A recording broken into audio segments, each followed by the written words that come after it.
নমস্কার বন্ধুরা, পিয়ালির গৃহকোণ চ্যানেলে সবাইকে স্বাগতম জানাচ্ছি। আজকের মিনি ব্লগটি শুরু করছি আমি আমার বাবার বাড়ির থেকে। আমার বাবার বাড়িতে ইচ্ছে রান্না উপলক্ষে আমি জাস্ট ঘরে ঢুকেছি, এসে দেখছি সব সবজিপাতি কাটা রেডি। আমার মা কাকিমা কেটে সুন্দর করে পরিপাটি করে সাজিয়ে রেখেছে। আর মাটির উনুনে আমাদের রান্না করতে হয়, এটি যুগ যুগ ধরে চলে আসছে। তো মাটির উনুন, মাটির কিছু হাঁড়ি পাতিল রয়েছে যেগুলো মেন কিছু রান্না করতে হয়, তো সবটাই দেখাবো। আর এখানে পাট ইউজ করছি, তার কারণ এখানে আমাদের কাপড় ইউজ করা যায় না। এটা দিদার আমল থেকে আমরা দেখে আসছি পাট ইউজ করতে, তো পাটের দ্বারাই ওই জন্য সবকিছু আজকে করতে হবে, মোছামুছি থেকে সবকিছু। একদিকে আমি গ্যাস ছেড়ে দিয়েছি, এদিকে আমি ভাজাভুজি করছিলাম। আমি তো গিয়ে বসে থাকবো না, আমি রান্না করছি, বেগুন ভাজা এই যে হচ্ছে। আর ওদিকে মা করছে মেন উনুনটা, যেটা মা মনসার ভোগ হচ্ছে সেখানে রান্না। আর এখানে মা মনসার জন্য রয়েছে মাছের মাথার লেজা, যেটা আমাদের মা মনসা ভাজা খায়, জ্যান্ত মাছের মাথার লেজা। আর এখানে ভাতটা কমপ্লিট হয়ে গেছে, মা এই যে ফ্যান গালছে। আর এদিকে রয়েছে নারকোল ছাই হবে, তার জন্য মা গুড় মাখাচ্ছে নারকোল ছাই। এটি আমি আবার নারকোল ছাইটা আমি আবার বসিয়ে দিয়েছি কড়াইতে। আর এইদিকে আমার মা করছে ওল। এই দেখো, এটাও মাটির হাঁড়িতে করতে হয়, তো এটি আবার খুন্তি দিয়ে ইউজ করা যায় না, এখানে প্যাকাটি দিয়ে ইউজ করতে হয়। এটি যুগ যুগ ধরে নিয়ম, যেরকম যাদের নিয়ম সেটাই করতে হয়। তো এখানে আমার মা আবার মাছগুলো বার করছে, এই যে মাছ যেগুলো করবে। তো দেখো, মাছ অনেক রকমের রয়েছে। মা মনসা যেগুলো খায় সেগুলো তো আগে ভেজে নেওয়া হয়েছে, কিন্তু এগুলো ঝাল হবে। ইলিশ মাছের সর্ষে বাটা হবে, তারপর রুই মাছ রয়েছে, তারপর আরো মাছ রয়েছে, চিংড়ি মাছ রয়েছে।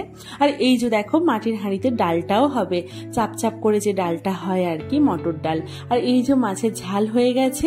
সব ভিডিও ক্লিপ তো নেওয়া হয়নি, যাই হোক এখানে সব রান্না কমপ্লিট হয়ে গেছে, খুব তাড়াতাড়ি হয়ে গিয়েছিল। এই দেখো সব রান্না আমার মা এবার সাজাচ্ছে ভালো করে, এখানেই মা মনসাকে ভোগ নিবেদন করবে। তো এখানে সবকিছু ভাজাভুজি রেডি। মা মনসার চিংড়ি মাছ, মাছের মাথা, লেজা, এখানে রয়েছে নারকোল ছাই, পান্ত ভাত, তারপর রয়েছে ডাল, সবকিছু রেডি করে রেখেছে মা।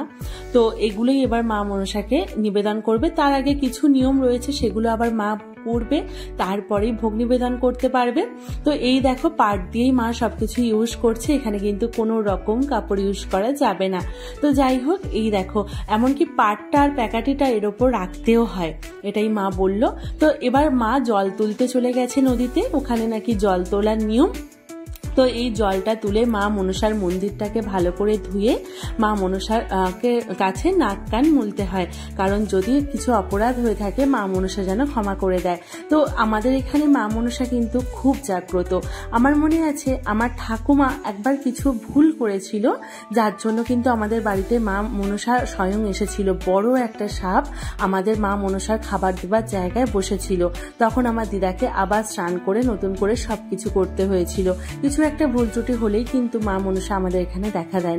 তাই আমাদের এখানে সবার আগে নিয়ম হচ্ছে, আমার মাও যেটা করে, যে জল টল তুলে সেটা মা মনসার মন্দিরে গিয়ে ভালো করে ধুয়ে নাক কান মুলে তারপর সবকিছু মানে নিবেদন করে আর কি।